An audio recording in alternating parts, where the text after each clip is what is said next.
ഐഷത്തുൽ ഷംന ആ പ്രദേശത്ത് ആ സ്പോട്ടിലുണ്ട്. ക്രൂരമായിട്ടുള്ള കൊലപാതകം നടന്ന ആ പ്രദേശത്ത് ആ വീടിന് മുന്നിൽ ഷംന ചേരുന്നു. ഷംന, നാടിനെ നടുക്കിയ ഒരു വലിയ കൊലപാതകമാണ്, ഞെട്ടിക്കുന്നതാണ്, വിറങ്ങലിച്ചിരിക്കുന്നു.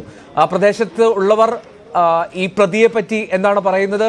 ഒരു ശബ്ദവും അത്തരത്തിൽ ഒരു ബഹളമോ ഒന്നും കേട്ടിട്ടില്ല എന്നാണോ ആ പ്രദേശവാസികൾ പറയുന്നത്?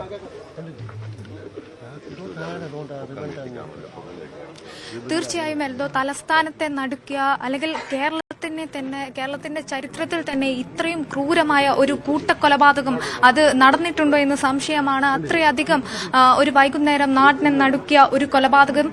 ഈ പ്രതി നാട്ടുകാരുമായി ഒന്നും വലിയ ബന്ധമുണ്ടായിരുന്നില്ലെന്നാണ് ഇപ്പോൾ പ്രദേശവാസികൾ ഉൾപ്പെടെ പറയുന്നത്. ഇവിടെ ഈ കൊലപാതകം നടന്ന് കുറെ സമയമായിട്ട് പോലും ഈ പ്രദേശവാസികൾ ആരും അറിഞ്ഞിരുന്നില്ല. ഇയാൾ തന്നെ പോലീസ് സ്റ്റേഷനിലെത്തി കീഴടങ്ങുമ്പോഴാണ് ഇവിടെ ഈ നാട്ടുകാരുൾപ്പെടെ ഈ കൊലപാതകത്തെ കുറിച്ച് അറിയുന്നത്. കിലോമീറ്ററുകളോളം സഞ്ചരിച്ചാണ് ഇയാൾ ഈ 6 കൊലപാതകങ്ങൾ ശ്രമം നടത്തിയത്. ഈ മാതാവ് ഷെമി ഇപ്പോൾ ഗുരുതരാവസ്ഥയിലാണ്. മറ്റ് 5 പേരും മരിച്ചിരിക്കുന്നു. ആദ്യം ഇയാൾ വാപ്പമ്മയുടെ പാങ്ങോട് ചെന്ന് വാപ്പമ്മയാണ് കൊലപ്പെടുത്തുന്നത്. 88 വയസ്സുള്ള ആ വൃദ്ധയെ പാങ്ങോട് ചെന്ന് കൊലപ്പെടുത്തുന്നു. അതിനുശേഷം SN പുരത്ത് ഇയാളുടെ വാപ്പയുടെ സഹോദരൻ, അതായത് ഈ പ്രതിയുടെ വാപ്പയുടെ സഹോദരനായ ലത്തീഫിനെയും അവരുടെ ഭാര്യ ഷാഹിദയെയും കൊലപ്പെടുന്നു. അതിനുശേഷം പിന്നീട് തിരിച്ചു വന്നാണ് ഈ അനിയനെയും പെൺസുഹൃത്തിനെയും കൊല്ലുന്നതും ഉമ്മയെ കൊല്ലാൻ ശ്രമിക്കുന്നതും. ചുറ്റിക കൊണ്ട് തലക്കടിച്ച് അതിക്രൂരമായാണ് ഈ കൊലപാതകങ്ങളെല്ലാം പ്രതി ചെയ്തിരിക്കുന്നത്. അതിനുശേഷം ഈ വീട്ടിലെ ഗ്യാസ് ഓൺ ചെയ്തിട്ട് പോയതിനു ശേഷമാണ് പ്രതി ഈ പോലീസിൽ ചെന്ന് കീഴടങ്ങുന്നതും മറ്റ് വിശദാംശങ്ങൾ ഈ കൊലക്കുറ്റമടക്കം പോലീസിനോട് ഏറ്റുപറയുന്നതും. അതിനുശേഷം പോലീസ് ആദ്യഘട്ടത്തിൽ ഈ വീട്ടിലേക്ക് എത്തിയപ്പോൾ ഈ ഗ്യാസ് തുറന്നിട്ട് പോയത് കാരണം തന്നെ ഈ വീട്ടിലേക്ക് കയറാൻ പോലും പറ്റാത്ത ഒരു അവസ്ഥയായിരുന്നു ആദ്യഘട്ടത്തിൽ ഉണ്ടായിരുന്നത്. ഏറെ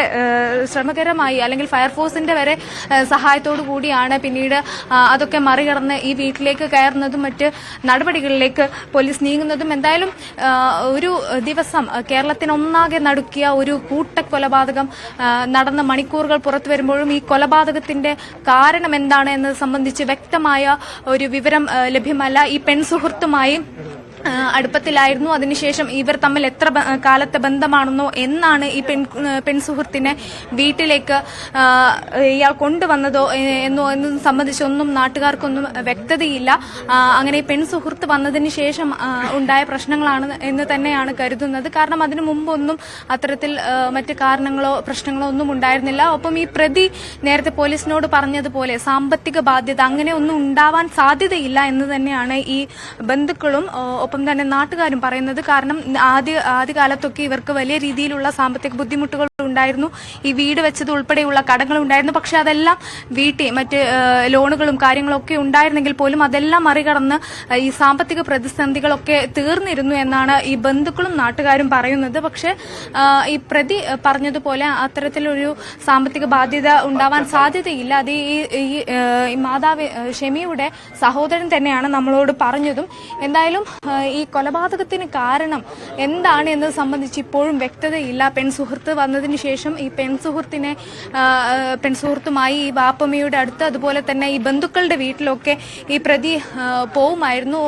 അതിനുശേഷം ഈ അനിയനുമായി വലിയ ബന്ധത്തിലായിരുന്നു അഫ്നാൻ ഉണ്ടായിരുന്നത്. ഈ അനിയന് 13 വയസ്സ് മാത്രമേ ഉള്ളൂ. ഈ വളരെയധികം സ്നേഹത്തിൽ ഈ കൊലപാതകം നടക്കുന്നതിന്റെ തലേ ദിവസം പോലും അനിയനുമായി പുറത്തുപോയി ഒന്നിച്ചിരുന്ന് ഭക്ഷണം കഴിച്ചു എന്നൊക്കെ ഇവിടെ നാട്ടുകാർ കണ്ടവരുണ്ട്. അങ്ങനെ വലിയ രീതിയിൽ സ്നേഹമായിരുന്നു അനിയനോടും ഈ കുടുംബത്തോടേക്കും ഉണ്ടായിരുന്നത്. പക്ഷേ ഈ എന്താണ് പിന്നീട് സംഭവിച്ചത് എന്നതിൽ ഒരു വ്യക്തതയുമില്ല. ഇപ്പോഴും ആ ഒരു നടുക്കത്തിൽ തന്നെയാണ് എന്തായാലും നാട്ടുകാരുള്ളത്.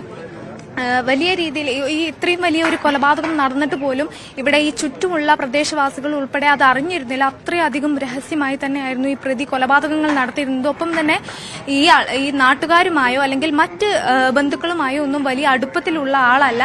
ഈ പെൺസുഹൃത്തിനെ വിളിച്ചു കൊണ്ടുവന്നതിന് ശേഷം തങ്ങളെ സ്വീകരിക്കണമെന്ന് പറഞ്ഞ് ബന്ധുക്കളുടെ വീട്ടിലൊക്കെ പോയിരുന്നു. പക്ഷെ അതിനപ്പുറത്തേക്ക് ഈ നാട്ടുകാരുമായോ മറ്റാരുമായോ പ്രതിക്ക് മറ്റ് ബന്ധങ്ങളില്ല, അല്ലെങ്കിൽ അത്തരം സൗഹൃദങ്ങളൊന്നുമില്ല. പക്ഷേ ഈ കൊലപാതകം നടന്ന അന്ന് കിലോമീറ്ററുകളോളം സഞ്ചരിച്ച് പിതാവിന്റെ ഉമ്മയെയും ഒപ്പം തന്നെ പിതാവിന്റെ സഹോദരനെയും ഭാര്യയെയും ഉൾപ്പെടെ കൊലപ്പെടുത്തുന്നതിലേക്ക് എങ്ങനെയാണ് കാര്യങ്ങൾ നീങ്ങിയത്, അതിനെന്തായിരുന്നു അത്രയധികം പ്രതിക്കുണ്ടായിരുന്ന പ്രകോപനം എന്നതിലടക്കം ഇനി വ്യക്തത വരേണ്ടതുണ്ട്. എന്തായാലും നാടിനെ നടുക്കിയ ഒരു കൂട്ടക്കൊലപാതകം, കേരളത്തിനൊന്നാകെ നടുക്കിയ ഒരു കൂട്ടക്കൊലപാതകം അത് നടന്ന് ഇപ്പോൾ മണിക്കൂറുകളാവുന്നു. ഉമ്മ ഗുരുതരാവസ്ഥയിൽ ICUവിലാണ് ഇപ്പോൾ ഉള്ളത്. വലിയ രീതിയിലുള്ള ആഴത്തിലുള്ള മുറിവുകൾ ചുറ്റിക കൊണ്ട് തലയ്ക്കടിച്ച്, അതായത് നെറ്റിയിലാണ് ഈ പ്രതി ഈ ഉമ്മയെയും അതുപോലെ തന്നെ സഹോദരനെയും ഒക്കെ അടിച്ചതെന്നാണ് ആദ്യം ഈ മൃതദേഹങ്ങൾ കണ്ട ഈ നാട്ടുകാരുൾപ്പെടെ പറയുന്നത്. വലിയ രീതിയിലുള്ള ആഴത്തിലുള്ള മുറിവുകൾ നെറ്റിയിലുണ്ടായിരുന്നു. അതുപോലെ തന്നെ ഈ പെൺസുഹൃത്തിനും സമാനമായ രീതിയിൽ മുറിവുകൾ ഉണ്ടായിരുന്നു. ഈ അനിയൻ 13 വയസ്സുള്ള അഫ്നാസ് ഉടൻ തന്നെ സംഭവ സ്ഥലത്ത് വെച്ച് ഉടൻ തന്നെ മരിച്ചിരുന്നു.